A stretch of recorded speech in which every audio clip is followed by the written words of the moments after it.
Hello viewers, আজকে আমরা রান্না করব গরুর মাংস।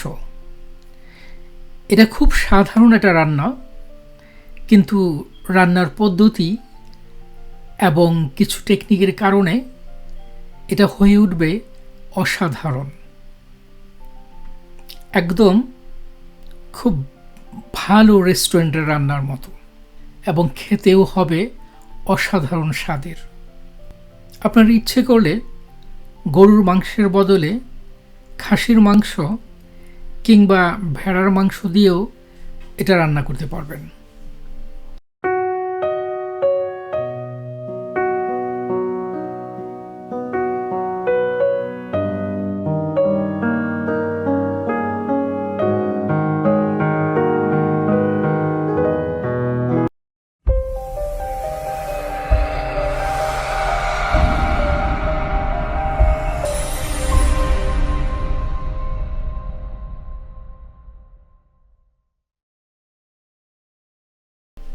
আমরা প্রথমেই চুলোয় একটা কড়াই চড়িয়ে নেব। তারপর নিয়ে নেব আধা কাপ সরিষার তেল। অন্য কোনো তেল হলেও চলবে। তেলটা একটু গরম হয়ে আসলে আমরা এতে দিয়ে দিব কয়েক টুকরো দারচিনি, ৮-১০টা লবঙ্গ, ৮-১০টা এলাচ, ৩টা তেজপাতা, ১ চা চামচ জিরা, ২টা বড় এলাচ অর্থাৎ ব্ল্যাক কার্ডামম, আর ৬০০ গ্রাম পেঁয়াজ।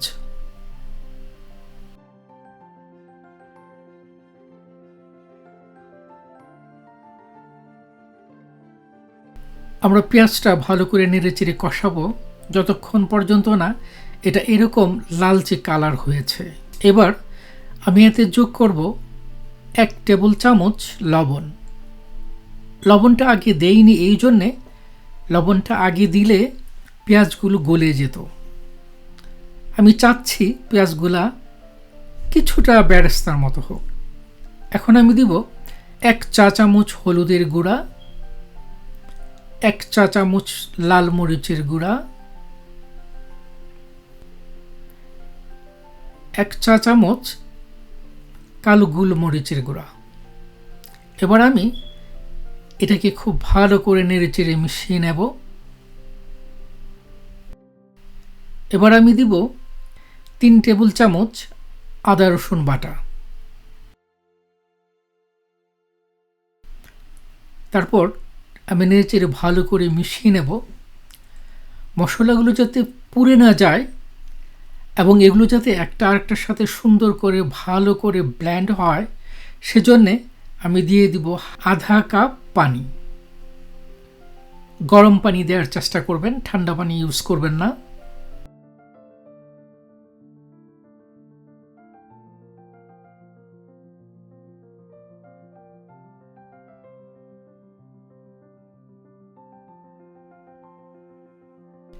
এবার আমি এতে যোগ করব ২ কেজি গরুর মাংস। মাংসটা আমি ছোট ছোট করে কেটে নিয়েছিলাম এবং ভালো করে ধুয়ে পানি ঝরিয়ে নিয়েছিলাম।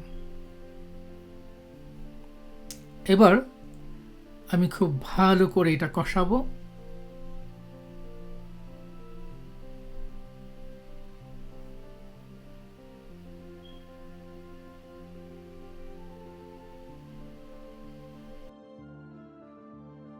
দশ ১২ মিনিট সময় নিয়ে খুব ভালো করে কষানোর পরে আমি ৩টা টমেটো নিয়ে খুব ছোট ছোট করে কেটে এটাতে দিয়ে দিব।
এটা কষানোর ফলে পেঁয়াজ, মাংস, টমেটো এগুলো থেকে পানি বের হয়েছে।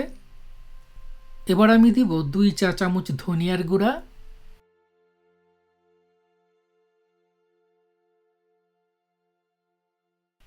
2 চা চামচ জিরার গুঁড়া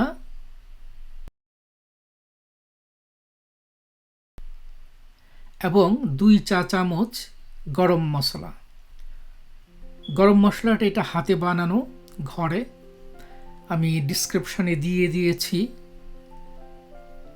আপনারা ভিডিওটি দেখে নেবেন যে কেমন করে সিক্রেট গরম মশলা বানাতে হয়।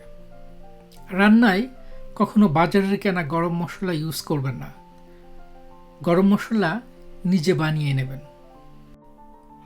তাহলে খেতে হবে অসাধারণ স্বাদের এবং গন্ধটাও হবে অসাধারণ। এবার আমি এটা ভালো করে নেড়েচেড়ে দিব যাতে নিচে লেগে না যায়। এই পর্যায়ে এসে দেখা যাচ্ছে পেঁয়াজগুলো গলে গেছে। এখন আমি দিয়ে দিব 3 টেবিল চামচ পরিমাণ টক দই। তারপর নেড়েচেড়ে ভালো করে মিশিয়ে নেব।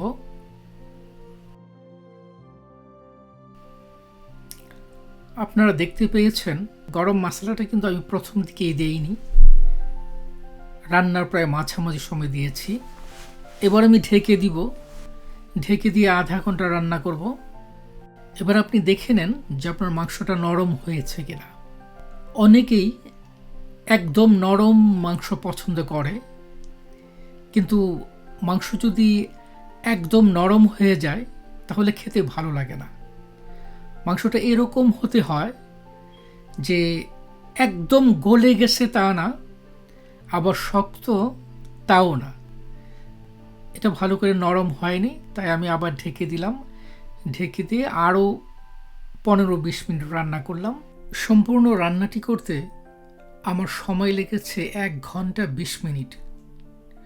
আপনার হয়তো কম লাগতে পারে অথবা বেশি লাগতে পারে, এটা নির্ভর করে আপনার মাংসটা কীরকম সেটার উপরে। তো এখন আমি একটা প্লেটে উঠিয়ে নেব।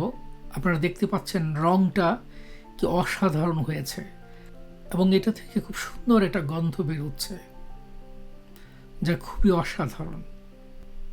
আপনারা যারা আমার চ্যানেলে নতুন, এখনও সাবস্ক্রাইব করেননি, প্লিজ দয়া করে সাবস্ক্রাইব করে নেবেন এবং পাশে থাকা বেল আইকনটি চেপে দিবেন, যাতে করে নতুন কোনো ভিডিও আপলোড করলে আপনি সবার আগে নোটিফিকেশান পেতে পারেন।